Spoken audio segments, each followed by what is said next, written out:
Vamos a meditar en la palabra del Señor y antes me gustaría pedir a Encarna, por favor, ¿puedes orar por el ministerio de la palabra que esta mañana nos ayude, por favor?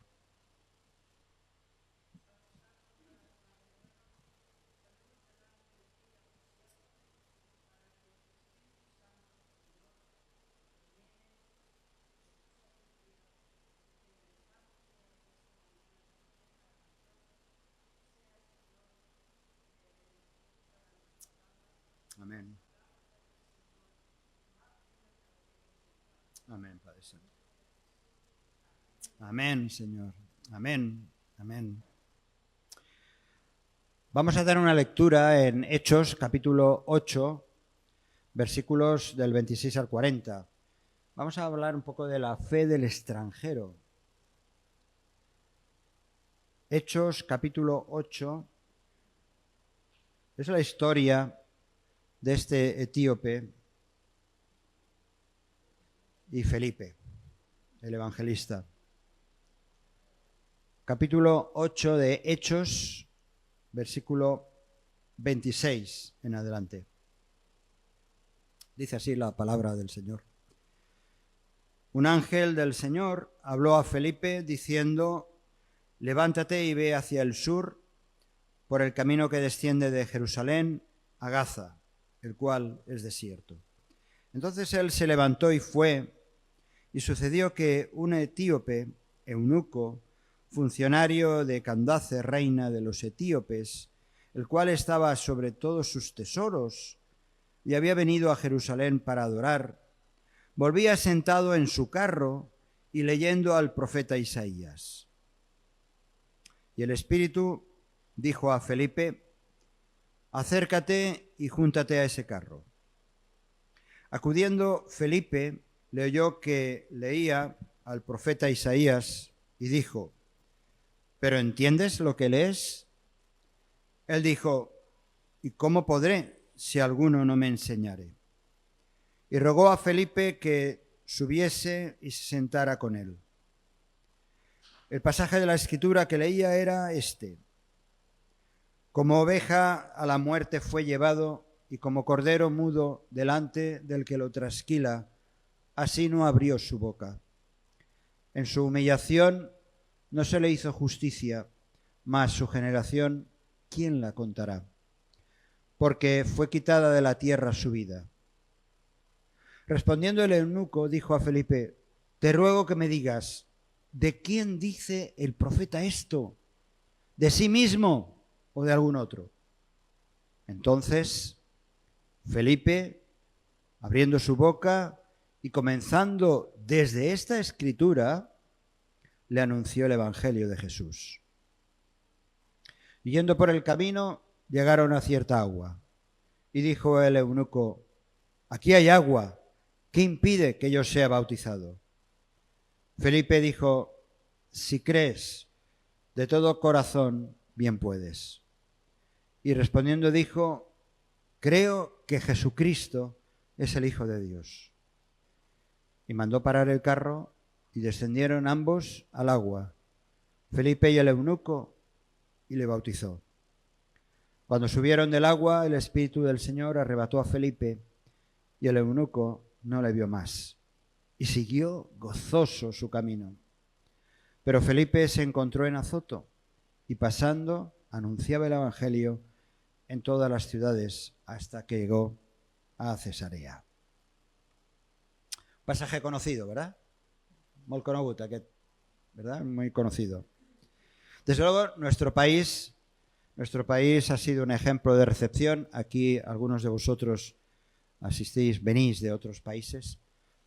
Nuestro país siempre ha sido un país, un ejemplo de recepción, movimientos migratorios, especialmente a partir de los años 80 del siglo pasado, con la venida ininterrumpida de emigrantes de otros países, unos huyendo de situaciones dramáticas, desesperados, y otros buscando una mejor calidad de vida.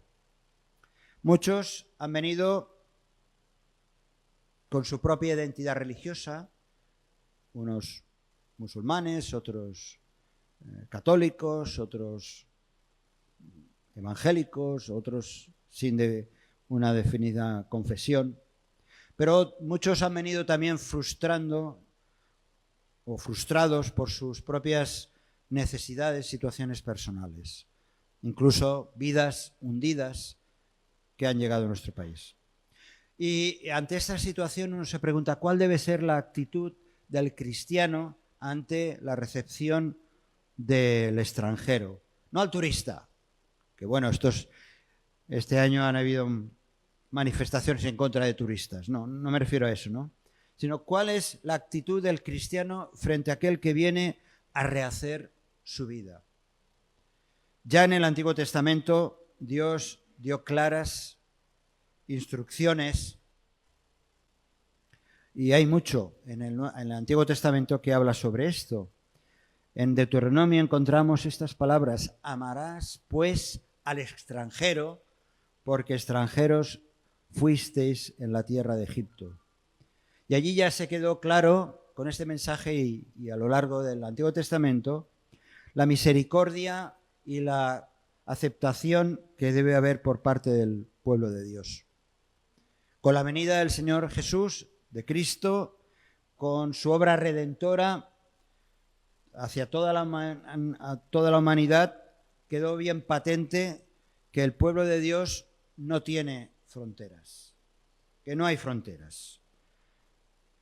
Gálatas nos dice Pablo en Gálatas: ya no hay judío ni griego, no hay esclavo ni libre, no hay varón ni mujer, porque todos vosotros sois uno en Cristo Jesús.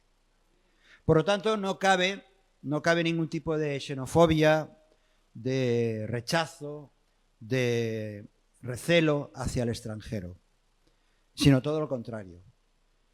Unas puertas abiertas a compartir la fe con el extranjero. De hecho, en los últimos 30 años, pues casi podríamos hablar, hay un tercio más de iglesias evangélicas, gracias también a la irrupción o a la venida de muchos venidos de otros países, tanto de América Latina como de Europa.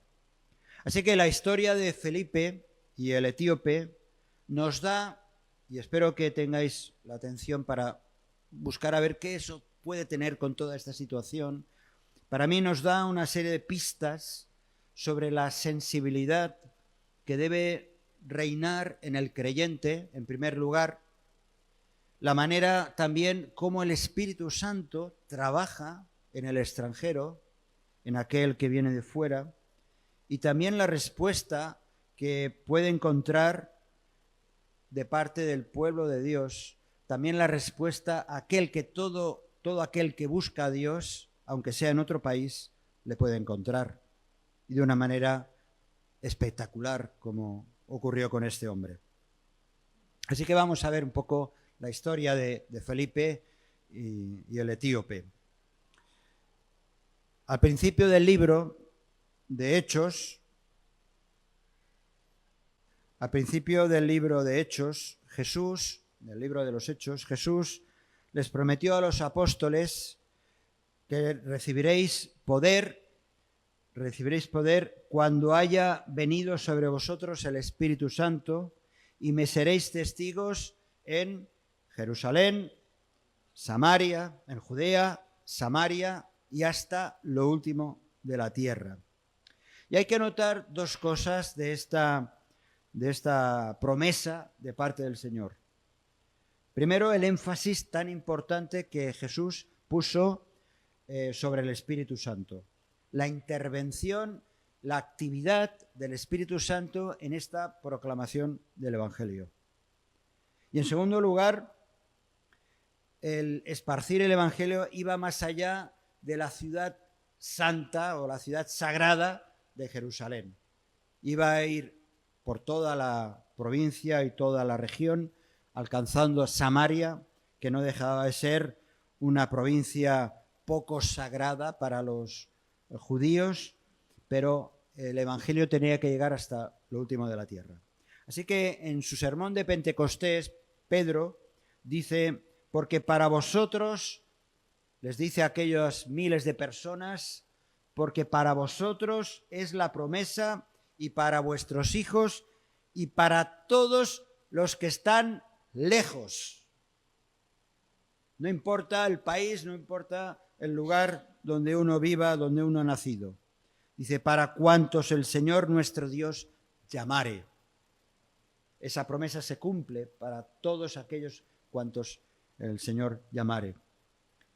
Y aunque Pedro no era consciente todavía del todo de estas palabras, realmente él mismo tuvo que experimentar, leemos en los Hechos, aquella experiencia con Cornelio, aquella visión que tuvo cuando subió a una terraza y se apareció un lienzo con animales diciendo, come de todo, indicando de que el Evangelio tenía que trasladarse más allá de los judíos y alcanzar a los gentiles y a todo el mundo. Así que el cumplimiento, y es importante, el cumplimiento de este movimiento que Jesús estaba poniendo en marcha, esas 4 partes, Jerusalén, Judea, Samaria y el mundo entero, comenzó, es cierto, comenzó en Jerusalén, pero empezó a tener una repercusión en miles de personas, que empezó con nada menos que con 3.000 bautismos en Jerusalén. Yo no sé de dónde sacarían tanta agua, ¿verdad? Con 3.000 bautismos, pero allí dice la Escritura que aquellos que se arrepintieron de sus pecados, reconocieron a Jesucristo como el Mesías, fueron finalmente bautizados. Así que el cumplimiento de la promesa de Jesús, que el Evangelio llegaría a Samaria y a los fines de la tierra, empezó precisamente con la misión de este hombre, de Felipe, porque Felipe empezó una obra evangelística en Samaria, como leemos en los versículos anteriores, si leyéramos los versículos anteriores de este mismo capítulo 8. Samaria era un pueblo marginado por parte de los judíos, de la comunidad judía, por su historia, por su teología, pero Felipe, y aquí viene ya este detalle importante, Felipe fue a Samaria y proclamó allí el Evangelio. Y los samaritanos, dice, que le dieron una bienvenida, que respondieron a su mensaje con gran entusiasmo. Lo leemos en los versículos del 6 al 8. Tal fue el éxito de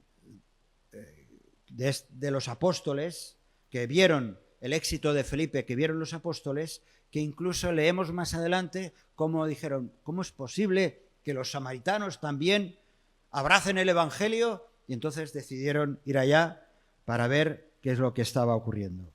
En definitiva, lo que estaba pasando es que lo que Dios promete, lo cumple. Y el Evangelio ya empezó a expandirse hacia esos lugares, en este caso, hacia Samaria. Así que tenemos a este hombre, Felipe. Felipe, que no era Felipe uno de los apóstoles, Felipe el evangelista. ¿Quién es este Felipe?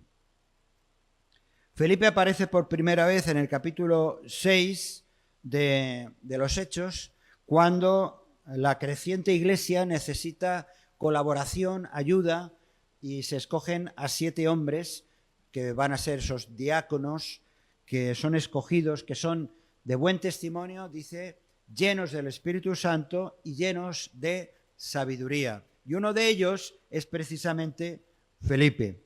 El propósito era ayudar a las viudas para que los apóstoles se dedicasen exclusivamente a enseñar y a compartir el Evangelio. Y Felipe es uno de los elegidos para servir a las mesas. Eso lo leemos en el capítulo 6, versículo 2.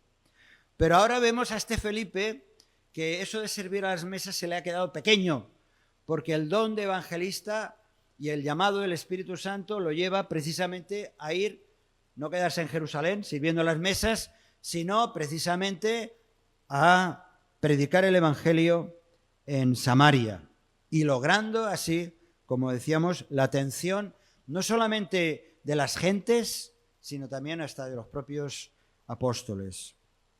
Así que el impacto de la predicación de Felipe en Samaria era tal que detrás, con el tiempo, vinieron Pablo y Juan para incluso ratificar toda la acción evangelística de este hombre.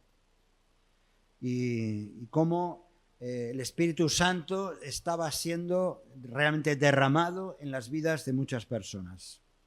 Más tarde, incluso, al final de casi del libro de los Hechos, Lucas, el autor de los Hechos, identifica a este Felipe, cuando Pablo dice que llega a Cesarea y allí se encuentra con la familia de Felipe, el evangelista, 4 hijas, que son 4 hijas que parece ser que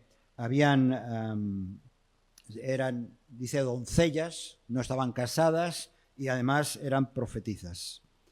Así que podemos distinguir claramente que este Felipe fue un hombre llamado por Dios para llevar el evangelio a muchas personas. Bien, y entramos en la historia de nuevo, esta historia. A este Felipe, Dios le dice, versículo 26, levántate y ve hacia el sur. Él está en Jerusalén, lo podéis ver, no demasiado claramente aquí, pero podéis ver, él está en Jerusalén y es enviado hacia Gaza, que ahora la conocemos también, ¿no? Nos suena mucho, por desgracia, estos últimos años, este último tiempo, Gaza. Bien, es enviado a Gaza, que está a unos 80 kilómetros al sureste de Jerusalén, junto al mar Mediterráneo.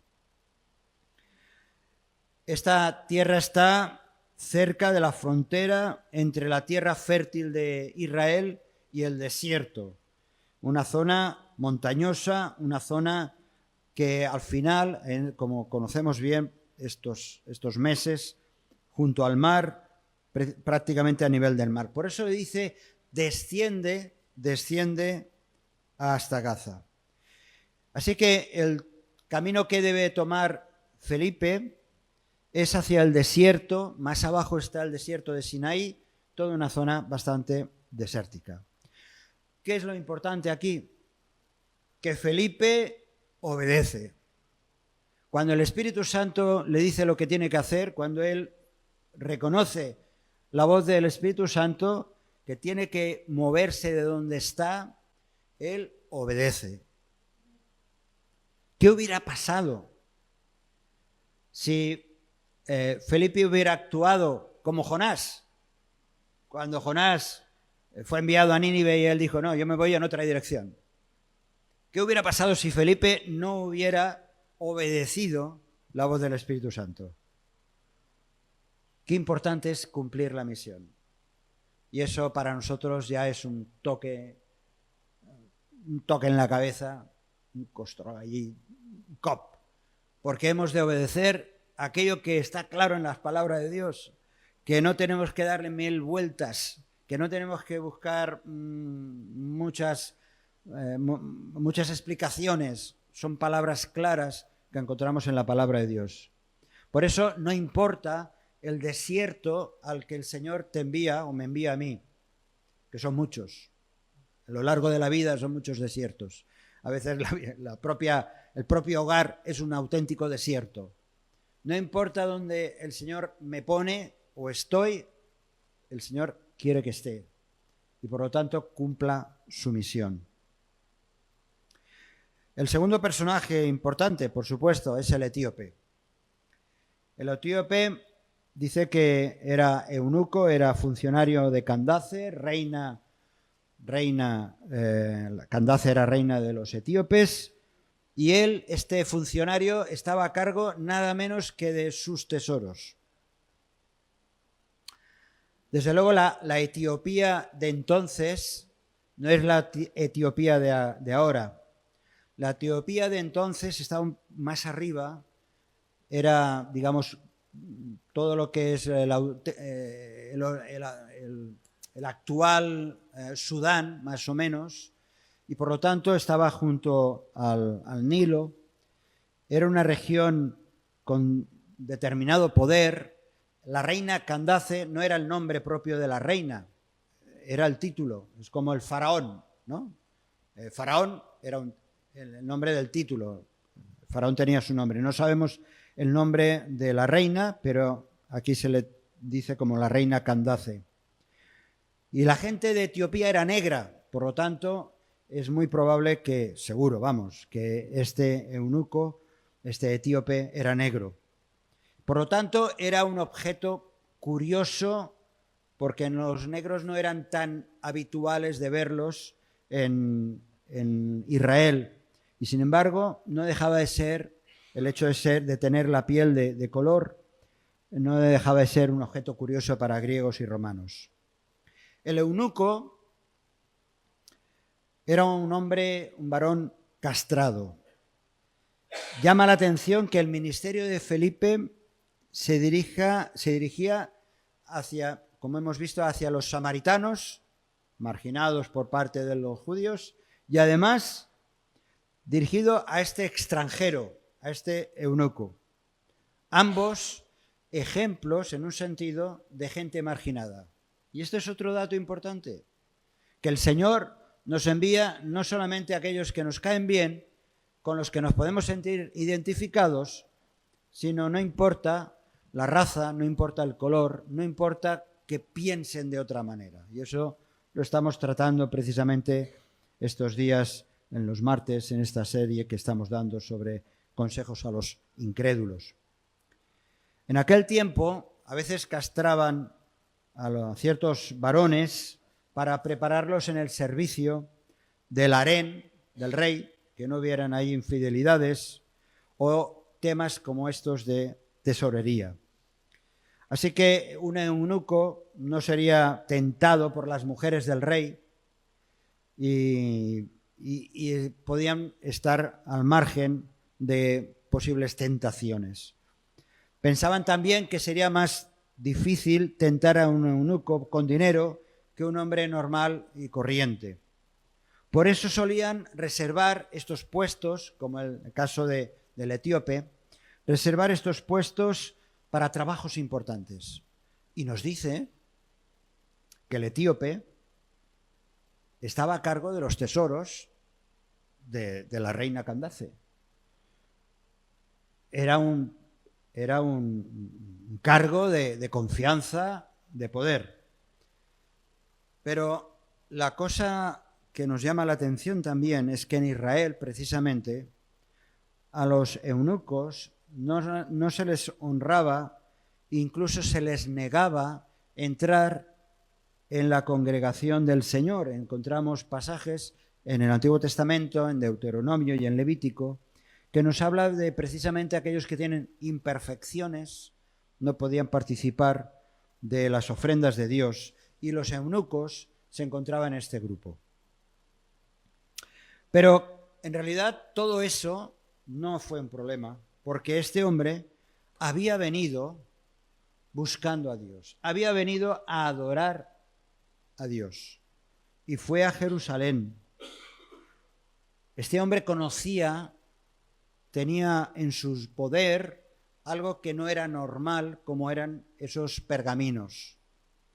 Por su posición podía tener esos pergaminos.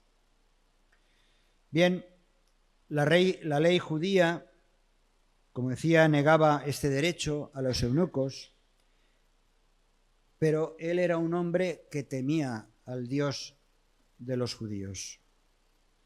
Pero él no podía, ni como prosélito, ni como circunciso, no podía disfrutar de la comunidad, de la membresía, aun siendo un prosélito. El prosélito era aquellos que, no siendo judíos, incluso podían participar de algunos aspectos de la ley judía.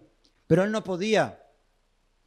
Y sin embargo, él estaba buscando a Dios y alababa a Dios. Dice que volvía sentado en su carro, versículo 28. Versículo 28 dice, volvía sentado en su carro leyendo al profeta Isaías. La distancia, fijaos, este hombre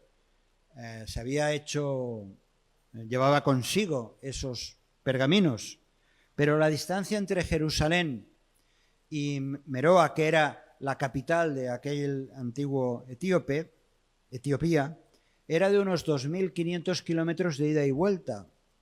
2.500 kilómetros de ida y vuelta.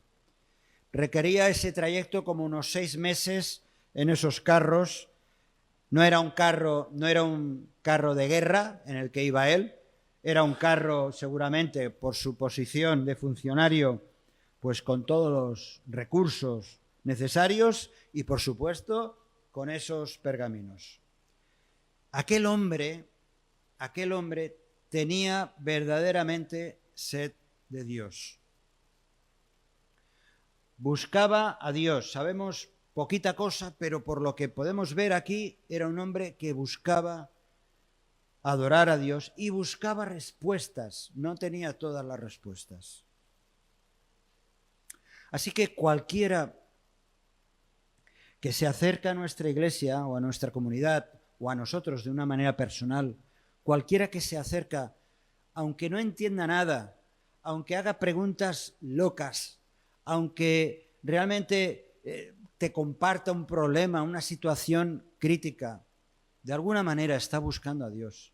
Y por lo tanto, no importa, como decía antes, ni color, ni lengua, ni lo que realmente está compartiendo, no importa. Si realmente está buscando a Dios, hemos de estar con los brazos abiertos para amarle y servirle. Y eso es prioritario en el carácter, debe ser prioritario en nuestro carácter cristiano, como hijos e hijas de Dios. Porque, como estamos diciendo en los martes, ¿verdad? Aquel a quien hablas no sabes cómo el Espíritu Santo está trabajando en esa persona. Y el Espíritu Santo estaba trabajando en ese etíope. El plan del Espíritu Santo no lo conocemos, pero son realidades. Fijaos lo que ocurre.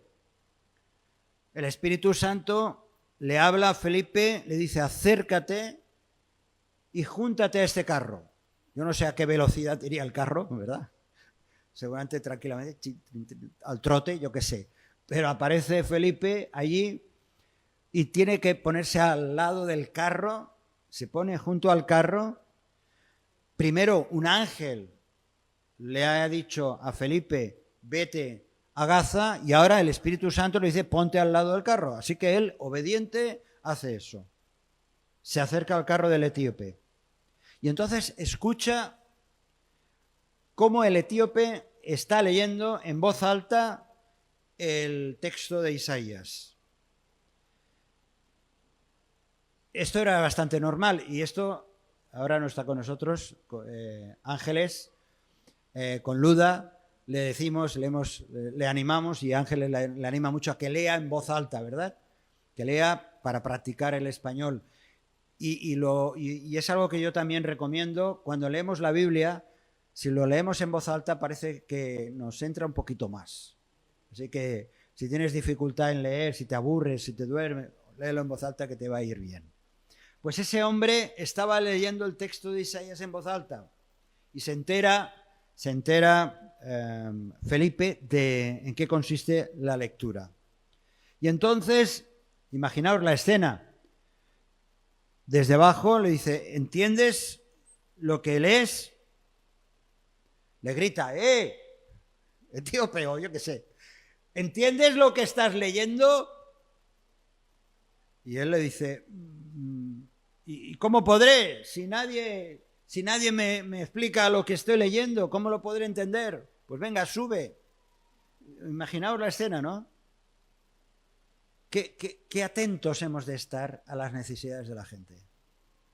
Qué atentos hemos de estar a sus preguntas y desplazarnos hasta su lugar donde están. No esperar que simplemente vengan aquí a la iglesia o vengan a mi actividad. He de ir, pero hay que estar atento. Una pregunta clave que le hace, esto lo estamos diciendo también los martes, ahora estas semanas. Hagamos preguntas en base a la Escritura. ¿Entiendes esto? ¿Qué quiere decir esto? ¿Qué dice para ti este texto? Bien, Isaías realmente no es un libro fácil. Nosotros tenemos al pastor Santiago Fibla, que por cierto lo tendremos el mes que viene. Llevamos casi 3 años estudiando o leyendo el libro del profeta Isaías. No es un libro fácil de entender, pero este etíope había sido criado lejos, perdón, de su patria, de la patria judía, perdón. Así que no es sorprendente que tampoco entienda todo lo que está leyendo.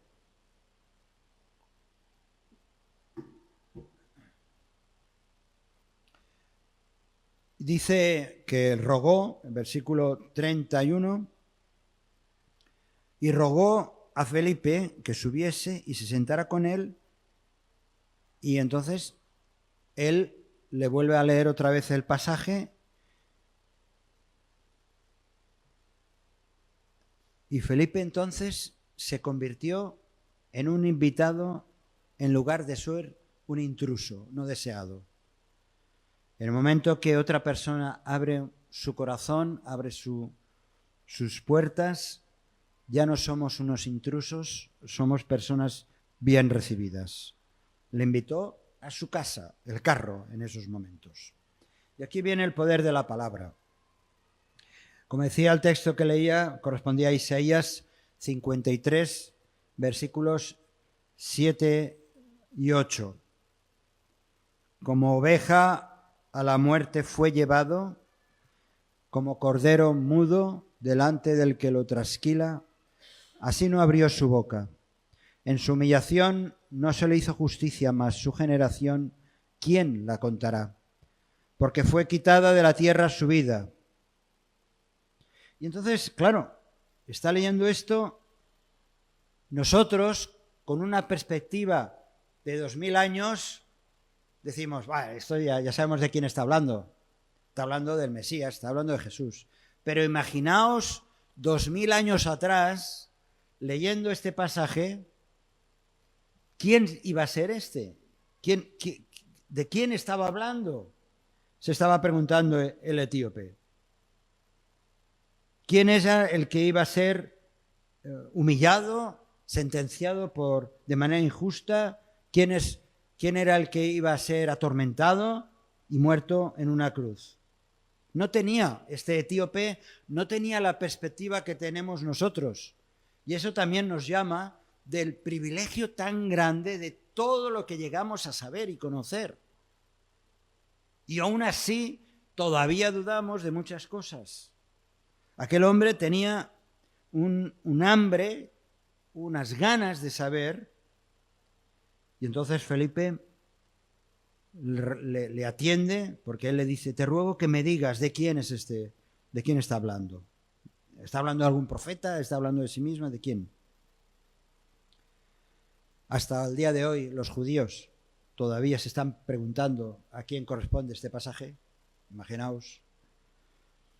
Dice que entonces Felipe, abriendo su boca, comenzando desde esta escritura, le anunció el Evangelio de Jesús. También otro dato importante. No nos enrollemos cuando estamos hablando a otro del Evangelio. No nos expliquemos a partir de un punto. No nos expliquemos toda la historia pensando que así va a tener una mayor comprensión. A partir de la necesidad, hablemos de la palabra de Dios. Felipe le podría haber proclamado el Evangelio a este eunuco desde Génesis, pero no lo hizo. Empezó a través de ese texto de Isaías. El Espíritu Santo nos da siempre oportunidades, más de las que nos imaginamos, para presentar el Evangelio. Y llega el gran momento. Llega el versículo 36, dice que yendo por el camino llegaron a cierta agua y entonces el eunuco dijo, aquí hay agua, ¿qué impide que yo sea bautizado? Recordad lo que decía antes. Un eunuco no podía participar de nada en lo que eran los ritos religiosos o sagrados judíos. Así que su pregunta no solo muestra la necesidad de obedecer, de bajar a las aguas, sino también la pregunta que se hace a sí mismo, ¿habrá algo que me impida? Porque soy un eunuco, porque soy un marginado, ¿Eso me impedirá bajar a las aguas?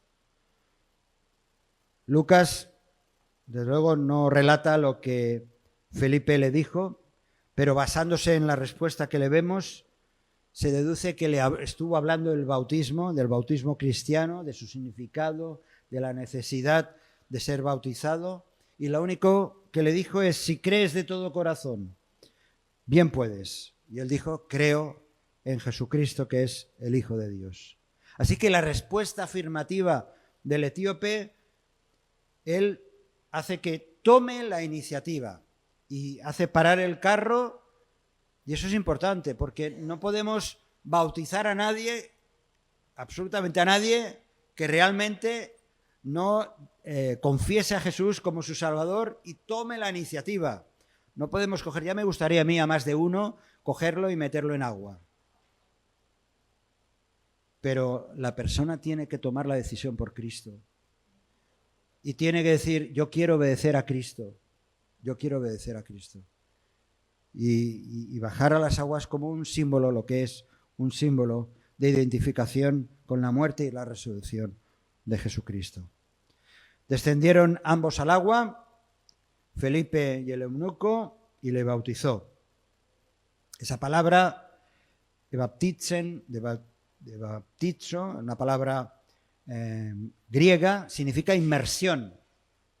Esto y el hecho de que ambos descendieron al agua indica que fue un bautismo de inmersión, dentro totalmente del agua. Por tanto, el bautismo de aspersión, sea en la infancia o como adulto, no encontramos en las Escrituras ningún valor espiritual y ninguna justificación bíblica.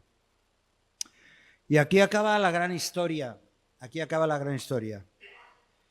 pero acaba relativamente, porque ocurre algo. Dice que cuando subieron del agua, habían bajado, cuando subieron del agua,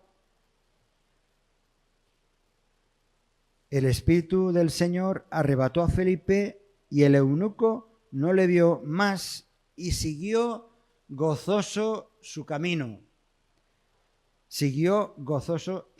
Felipe ha cumplido con su trabajo, ha cumplido con la misión. El Espíritu entonces lo lleva para seguir su misión como evangelista. Dice que no le vio más el eunuco. Fue una amistad muy temporal, de pocos minutos o pocas horas, no sabemos. Pero el etíope respondió afirmativamente. Para un hombre al que se le había negado todo, un hombre al que se le negaba la oportunidad de participar plenamente en la comunidad de la fe, este bautismo era la causa de su gran alegría, de su gran gozo, y por lo tanto mostraba así que su vida ya no iba a ser la misma. Y eso es lo que nos ha ocurrido. Cuando hemos conocido a Cristo, la vida ha sido transformada. No podemos ser los mismos y hemos de vivir cada paso en medio de las dificultades, que las hay y que las vamos a seguir hasta el final de nuestros días. Hemos de seguir con gozo. El gozo es algo que va por encima de la alegría. El gozo es algo interior, es algo que vibra en medio de la dificultad. El gozo solamente viene de parte del Señor y forma parte también de la manifestación de la presencia del Espíritu Santo en el creyente.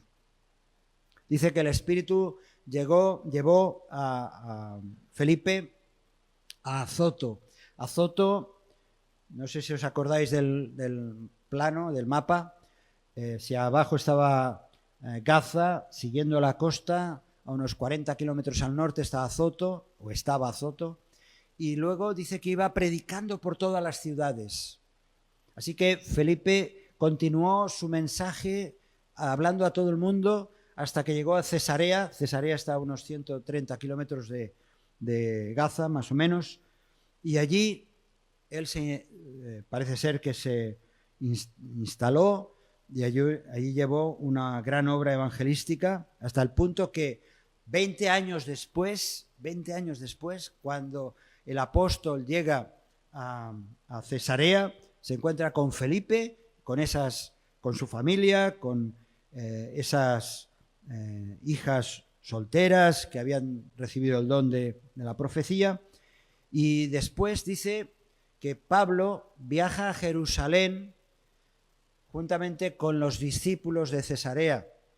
No sabemos si uno de ellos sería Felipe, pero lo cierto es de que fuera Felipe o no, los discípulos que acompañaron a Pablo eran resultado del trabajo de Felipe. Tremendo. Cuando uno obedece a Dios, cuando uno obedece el mandato de compartir el Evangelio, hay resultados. Cuando uno es sensible del extranjero, de aquel que puede ser marginado incluso por otros, cuando uno tiene el corazón abierto para servir a quien sea, no importa lengua, no importa color, no importa costumbres, hay bendición, hay resultados. Decía el Señor Jesús, el hombre que busca una respuesta en Dios, haya respuesta. Decía el Señor Jesús, pedid y se os dará. Buscad y hallaréis. Llamad y se os abrirá. El etíope tuvo esta actitud. Estaba buscando. Y pidió ayuda. En este caso de Felipe, sube a mi carro. Y cuando Felipe expuso el Evangelio, aquel hombre que el Espíritu Santo ya había estado trabajando en Felipe y en él, aquel hombre abrió su corazón a Dios y fue obediente, incluso bajando a las aguas del bautismo. Qué historia tan tremenda, ¿verdad? No solamente la fe del extranjero, sino la fe del propio Felipe, que fue obediente. Yo no sé si tú te sientes Felipe, te sientes extranjero, pero que te sientas un hombre o una mujer que realmente el Espíritu Santo está hablándote, está haciendo una obra en tu vida y Dios quiere servirte y utilizarte. Si este mensaje te ha bendecido o te ha ayudado en algo, puedes suscribirte a nuestro canal de YouTube. También conocerás nuestra comunidad, la Asamblea Bíblica del Camp de Tarragona, en Cambrils, España, a la que estás cordialmente invitada o invitado. También puedes seguirnos por las redes sociales. Los enlaces los encontrarás aquí abajo y podrás visitar nuestra página, así como conocer nuestros programas radiales y podcasts de Yum Radio. ¿Qué? ¿Te suscribes ya a nuestro canal?